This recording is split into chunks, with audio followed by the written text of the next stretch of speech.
আজ অনেকটা সকালবেলা ঘুম থেকে উঠেছি, আর ঘুম থেকে উঠেই দেখো বাইরের পরিবেশটা কত সুন্দর, শান্ত, সবুজে ঘেরা। যেহেতু কাল রাতে অনেক বৃষ্টি হয়েছে, ভারী বৃষ্টিপাতের কারণে কিন্তু আজ পুরো সবুজে সবুজ লাগছে। গুড মর্নিং তোমাদের সবাইকে, কেমন আছো তোমরা? আশা করছি সবাই অনেক ভালো আছো, আমি অনেক ভালো আছি। আজ আমি ঘুম থেকে উঠে একদম এখানে রান্নাবান্না করছি, কারণ আজকে অনেক রান্না করার আছে, ছোটো মোটো তবু অনেক কিছু আছে। তো তাড়াহুড়ো করে কিন্তু আমি রান্না করে এই যে মাকে এখন দিব, যেহেতু মায়ের টাইম টু টাইম মেডিসিন নিতে হচ্ছে, তাই কিন্তু মাকে এই যে এখানে দেখো সেদ্ধ ভাত করে দিয়েছি, ডাল চাল, তারপরে পেঁপে কোয়াশ, আলু, বেগুন, বটবটি, এইগুলো দিয়ে, আর বাঁধাকপিও দিয়েছি। তো এইগুলো দিয়ে মাকে একটুখানি সেদ্ধ ভাত করে দিয়েছি, তার সঙ্গে লবণ, তেল আর লঙ্কা দিয়েছিলাম। তো সেইগুলো দিয়ে কিন্তু সকাল সকাল ভাত খেয়ে নিয়েছি, যেহেতু খালি পেটে একটা মেডিসিন নেওয়ার থাকে, তারপর সেটা পর কিছুক্ষণ পর আরও থাকে, তাই এই টাইম টু টাইম কিন্তু রান্নাবান্নাগুলো করে নিচ্ছি। তো মা আর আমি যেহেতু এই ঘরে ঘুমোই, আর ওই ঘরটাতে বাবা ঘুমোয়, তো বাবা এখনও ঘুমোচ্ছে। বাবা অনেকটা লেট করে আজকে যেহেতু কাজে যাবে, তাই একটু লেট করে উঠবে। সকালে রান্নাবান্না এখনও সেরকম কিছু হয়নি, বাবা আজকে খায়ে বেরোবে কাজে, ভাত খেয়ে আর কি বেরোবে, চা তো খাবেই, তার সঙ্গে ভাতও খেয়ে বেরোবে। তাই ভাবলাম চলো আজকে বাকি কাজগুলো পরে করবো, আগে রান্নাবান্নাগুলো করে নিই, যেহেতু বাবা সকাল সকাল খেয়ে বেরিয়ে পড়বে। সকাল সকাল বলতে ওই 10টা, 10:30, 11টাও হয়ে যেতে পারে, বাবার সেরকম কোনো টাইম নেই।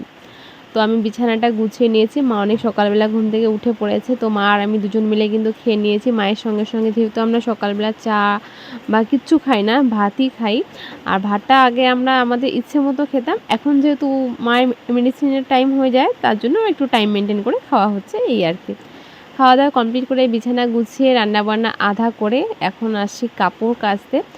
আজকে কিন্তু হালকা একটু রোদ্র উঠেছে, ভাবলাম যে না, কাল যেহেতু অনেক বৃষ্টি হয়েছে, আজকের আকাশটা খুব একটা যে ভালো সেরকমটাও নয়, তাই বাকি কাজকর্ম ফেলে এখন এই তো কাপড় মেলছি। দেখো বাইরের আকাশটা একদম মেঘাচ্ছন্ন, দেখেই মনে হচ্ছে যে কিছুক্ষণ বাদেই বৃষ্টি নামবে, তাই বাকি কাজগুলো ফেলে আগে কাপড়গুলো কেচে ধুয়ে দিচ্ছি।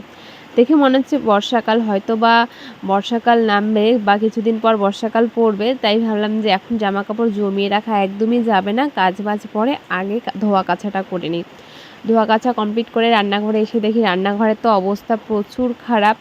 আগে রান্না করব নাকি আগে ঘরটা গোছাবো ভেবেই পাচ্ছি না, তাই ভাবলাম যেরকম আছে সেরকমই থাক, আমি আগে রান্নাটুকু সেরে নিই। তো রান্না মোটামুটি কমপ্লিট, এদিকে ভাত ফুটছে, ডাল আমি আগেই করে রেখেছিলাম, আর ওদিকে বাবা দেখো বসে পড়েছে খেতে। তাই বাবাকে বলছি, সামনে দেখো একটা ফিনাইলের বোতল ছিল, সেটা নিয়ে বাবা খেতে বসেছে।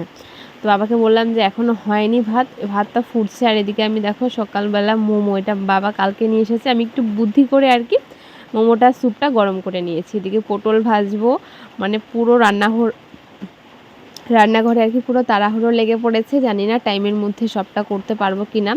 এদিকে পাঁপড় ভেজে নিয়েছি, এদিকে আমি মোমোটাও বসিয়ে দিয়েছি, যেহেতু কিছুক্ষণ পর কিন্তু মোমো থেকে গন্ধ বেরোবে। তো এখানে স্যুপ, হাঁড়ির মধ্যে স্যুপটা দিয়ে তার উপর যে স্যুপের যে ভাপটা বেরোয়, সেটার মধ্যে একটা ফুটো গামলা দিয়ে মোমোটা স্টিম দিয়ে দিয়েছি।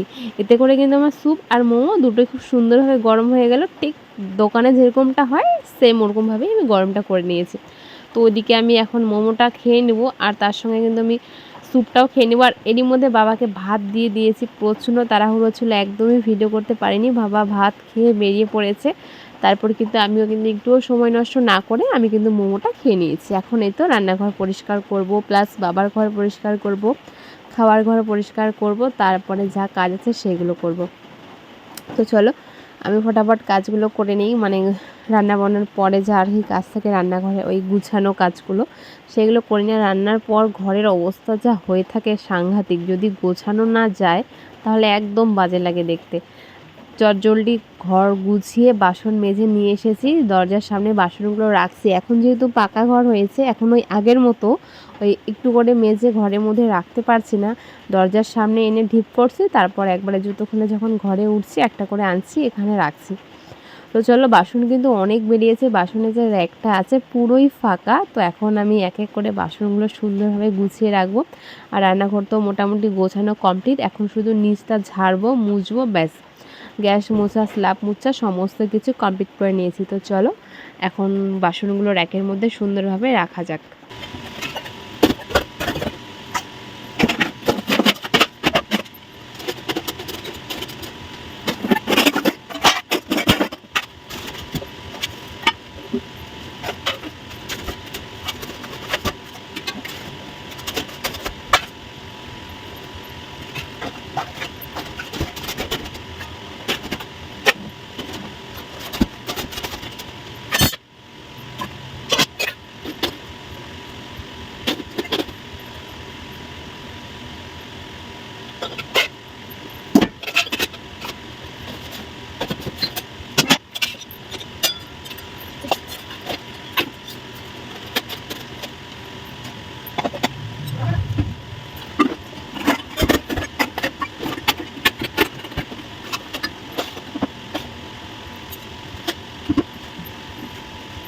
রান্নাঘরের কাজ করতে করতেই বাবা কিন্তু খাওয়া দাওয়া করে বাবা কাজে বেরিয়ে পড়েছিল। আমি কিন্তু তখন বাবার ঘরটা একদমই গুছাতে আসিনি। আমি ভাবছি হ্যাঁ একটু লেট হচ্ছে, বেলা করে বিছানাটা তুলছি, তবে আমি আগে আমার যে রান্নাঘরের কাজগুলো ছিল সেইগুলোই আগে ভালো মতো গুছিয়ে পুরো রান্নাঘরের কাজ কমপ্লিট করে এখন এসেছি বাবার ঘরটা গোছাতে।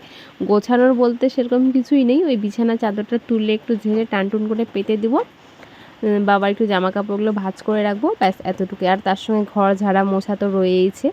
তো চলো বাবার বিছানাটা সুন্দরভাবে বিছিয়ে দিয়েছি। আর বাবার ঘরটা রং করার পর কি দারুণ লাগছে কাছ থেকে দেখতে। আমি না নিজেই মাঝে মাঝে ভাবি যে এত সুন্দর রংটা করেছি। যেহেতু যে কোনো কাজ যদি কেউ ফার্স্ট টাইম করে একটু ভুল বা একটু খারাপ হয়েই থাকে, সেটা নর্মালি, কিন্তু আমার কাজের ফিনিশিংটা এত সুন্দর হয়েছে। আমি নিজের কাজকে প্রশংসা করছি না, কিন্তু সত্যি সামনে থেকে অনেক সুন্দর লাগছিল দেখতে। আর যেহেতু আমাদের এই টিনগুলো পুরানা ছিল, তো পুরানা টিন রং করার পর একদম পুরো নতুনের মতো লাগছিল। একটু বাবার ঘরে যে বিছানাটা, যে সাইডে আমি এখন টেবিলটা গুছাচ্ছি, এই টেবিলটার নাম আমি ঠিক জানি না, তবে এই টেবিলটা একদমই চলে না। নিচের পাগুলো যেহেতু লোহার, তো পুরো মরচে পড়ে একদম ভাঙা, মানে এখানে দাঁড়ানোর মতো কোনো অবস্থাতেই নেই। সেটাকে আমি ইটের সাহায্যে জোড়াতালি দিয়ে আমি কোনো রকম দাঁড় করিয়ে রেখেছি।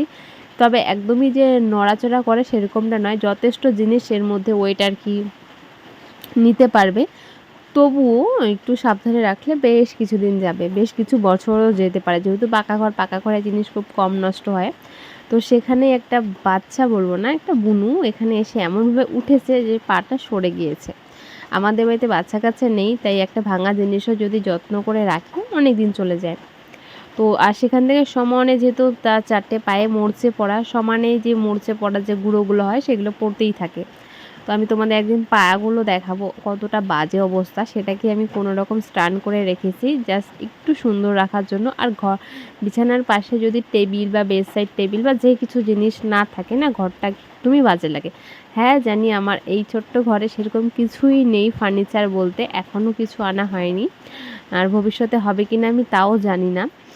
তো আমি সেটা রেখেছি, সেটাতে কিন্তু ঘরটা অনেকটা শোভা পেয়েছে, আর তাতে সৌন্দর্য একটু হলেও বৃদ্ধি পেয়েছে। তো এখন আমি আমার এই মাঝখানে যে রুমটা আছে সেটা পরিষ্কার করব। সেটা পুরো চেয়ার টেবিল মেশিন এগুলো দিয়েই ভর্তি। তো এগুলো এখন আমি ভালো মতো গুছিয়ে রাখবো। তারপর কিন্তু 3টে ঘর একবারে ঝাড় দিয়ে বের করে ঘরগুলো কিন্তু মুছে কুছে আমি এসেছি আমার সেই ছোট্ট ঘরটাতে। এটা হচ্ছিল আমার ঘর, মানে এটা আমার বেডরুম। এখানে আমি ঘুমোই, আমি আর মা। কিন্তু আমি বেশ কিছুদিন থেকে আলসেমি বলবো না ঠিক, মানে আমার না প্রচণ্ড বিরক্ত লাগছিলো এই কাজগুলো করতে। আমি কিন্তু আমার ঘর কখনো এরকম রাখি না। হ্যাঁ রাখি যখন আমার খুব কাজের চাপ থাকে তখন, আর নয়তো যদি শরীর খারাপ হয়, অসুস্থ লাগে তখন।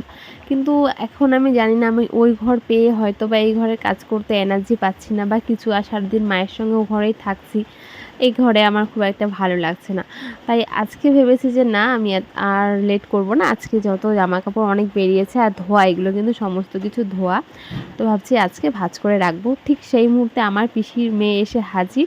ও দেখো কীরকম করছে আমার সঙ্গে, মানে আমার জামা কাপড় নিয়ে ও শাড়ি বানিয়ে পরছে, আর বারবার করে বলছে যে শসা মাখিয়ে দে, শসা খাবো। তো আমি বললাম যে দাঁড়া কাজগুলো করি। আর তারাও যেহেতু বাড়ি চলে যাবে, তাই আমি আমার কাজ ফেলে মানে কোনো রকম জাস্ট একটু কাপড় জামাগুলো গুছিয়ে রেখেছি, যেগুলো না গুছালেই নয় সেগুলো গুছিয়ে তারপর কিন্তু তাকে বললাম যে আচ্ছা ঠিক আছে চল একটুখানি শসা মাখাই, দুজন মিলে শসা মাখা খাবো। আর আমার বেশ কিছুদিন ধরে শসা মাখা খাওয়ার ইচ্ছে করছিল, যেহেতু আমি একা থাকি, আমার এর জন্য আমার এগুলো মানে খেতে ইচ্ছে করে না। একা একা জানোই এই খাবারগুলো একদমই ভালো লাগে না খেতে। আমার কিন্তু সব কিছু একটা মাখা করতে যা সরঞ্জাম লাগে, শসা তেঁতুল আচার ফাচার যা লাগে সব কিছু আমার থাকে, আমি তবুও করে খাই না। একটাই কারণ, কেউ নেই, একা একা, আর আমার মা এসব পছন্দ করে না, যার জন্য আমি এসব খাই না। যদি কেউ মানে আমাকে আর কি সহমত দেয় তখন দুজন মিলে খাই। ঠিক যেমনটা আজকে বুনু এসেছে আমার পিসির মেয়ে, সে বলল যে দিদি একটু শসা মাখিয়ে দে, দুজন মিলে খাবো। তো দেখো দরজার সামনে দুজন মিলে কিন্তু আমরা বসে পড়েছি। আর হ্যাঁ, যেহেতু আমাদের বাড়িতে মানে আমি আর মাই থাকি সবসময়, অনেক জিনিস মানে অনেক শসা নষ্ট হয়। মা বাজার থেকে আনে, আমি খাই না। মাকে যদি একটু কেটে দেওয়া যায় যে এমনি খাওয়ার জন্য, মা খায়, তবে এরকম মাখিয়ে দিলে মা ভালোবাসে না। আর এটাকে আমি বেশ একটুখানি চটকে চটকে মেখে নিয়েছি। আর দারুণ লাগছে শসা মাখাটা থেকে, খুব সুন্দর গন্ধ বেরোচ্ছে। আমার তো বেশ ভালো লাগে এরকম শসা মাখাতেও ভালো লাগে, মাখিয়ে মানুষকে দিতেও ভালো লাগে, নিজে খেতেও ভালো লাগে। মাঝে মাঝে দেখবি আমাদের বাড়িতে যখন কাজ করতো মিস্ত্রি কাকুগুলো, আমি কিন্তু তাদেরকেও মাখিয়ে দিয়েছিলাম। তারা খেয়ে এত প্রশংসা করেছে, কি বলবো, দারুণ প্রশংসা করেছিল, এত নাকি টেস্টি হয়েছে। তো আমি যাদেরকেই মানে শসা মাখিয়ে খাওয়াই, তারাই বেশ ভালোই বলে। তো শসা মাখা খাওয়ার পর এই তো এখন সন্ধ্যায় বসেছি ভাত নিয়ে, ভাত খাওয়া কমপ্লিট করেছি আজকে। আর আজকে একটু তাড়াতাড়ি ভাতটা খেয়েছি, যেহেতু রাতে আমরা আজকে ভাত খাবো না। রাতে আমাদের একটা বিয়েবাড়ি, ছোট্ট মোটো বিয়েবাড়ি, মানে অন্যরকমের একটা বিয়েবাড়ি ছিল, ইনভাইট। তো সেখানে আমরা যাব। আর এখানে মা আর বাবা বসে গল্প করছিল, তার সঙ্গে আমাদের গুলুমুলু দুজনেই শুয়ে আছে। কি কিউটভাবে তারা শুয়ে আছে যে আমি ভিডিও না করে থাকতে পারলাম না। এদের বেশ মাঝে মাঝে অ্যাক্টিভিটিগুলো আমি তোমাদেরকে দেখাই। আজকে আমাদের মেন আকর্ষণ যেটা, আমরা গিয়েছি খেতে বিয়েবাড়িতে, তোমাদের বললামই ছোটো মোটো একটা বিয়ে ছিল। তো সে ছোটো মোটো বিয়ে বলছি তার কারণ তোমরা বুঝতেই পারছো কেন ছোটো মোটো বললাম। তো সেখানে গিয়েছিলাম, পাশের বাড়ি, একদম পাশের বাড়ি। তো সেখানে গিয়েছে আমাদের টম, সে গিয়ে অত্যাচার, সে আমাদের টেবিলের নিচ থেকে কোথাও যাবে না। আর তোমরা জানো যে আমরা কতটা মানে ভালোবাসি তাদেরকে। তাই আমি ভাত নিচ্ছি, মেখে মেখে দিয়ে দিচ্ছি টেবিলের নিচে। ও খাচ্ছিল, তোমরা দেখেছো যে ও খাচ্ছিল। আমার মাও ভাত মেখে নিচে দিচ্ছিল। এবার যদি তোমরা বলো যে অন্যের বাড়িতে গিয়ে অন্যের খাবার অপচয় করেছি, আমার মনে হয় না তাতে খারাপ লাগবে। যেহেতু আমার যদি খাবার নষ্ট হতে কোনো প্রাণীর পেট ভরে, আমার মনে হয় তাতে ঠিক আছে। তারপরে আমাদের খাওয়া দাওয়ার পর যে এঁঠোগুলো বেঁচেছিল, আমার মা সেগুলো তুলে নিয়ে এসেছে। আমার যেহেতু একদমই পাশে বাড়ি, মানে আমাদের বাড়ি আর তাদের বাড়ি একদম পাশাপাশি, অনেকটা দূর হলে আমার মা এরকম করে না, একদমই পাশাপাশি। তাই তো এখন এই সেই খাবারগুলো এই যে আমার মা তাদেরকে সমান ভাগে ভাগ করে দিচ্ছে। এখানে আমার আর আমার বাবার আর আমার মা তিনজনেরই ভাত ছিল, সেগুলোই মাছ দিয়ে মেখে এখন তাদেরকে দিচ্ছে, তারা কিন্তু খাবে। এটা তোমরা যদি খারাপ ভাবো তাহলে ভাবতে পারো, আমাদের কাছে এটা কোনো মানে খারাপ ভাবার বিষয় না। আমাদের কাছে তাদের পেট ভরানোটাই মেন। এমনটা একদমই নয় যে মা শুধু আমাদের টমিকেই খেতে দেয়, খেতে দেওয়ার সময় আশেপাশে যত টম থাকে সব মা কিন্তু সবাইকে সমান ভাগেই খেতে দেয়। তো চলো আজকের ভিডিওটা এখানে শেষ করছি। তোমাদের সবাইকে গুড নাইট।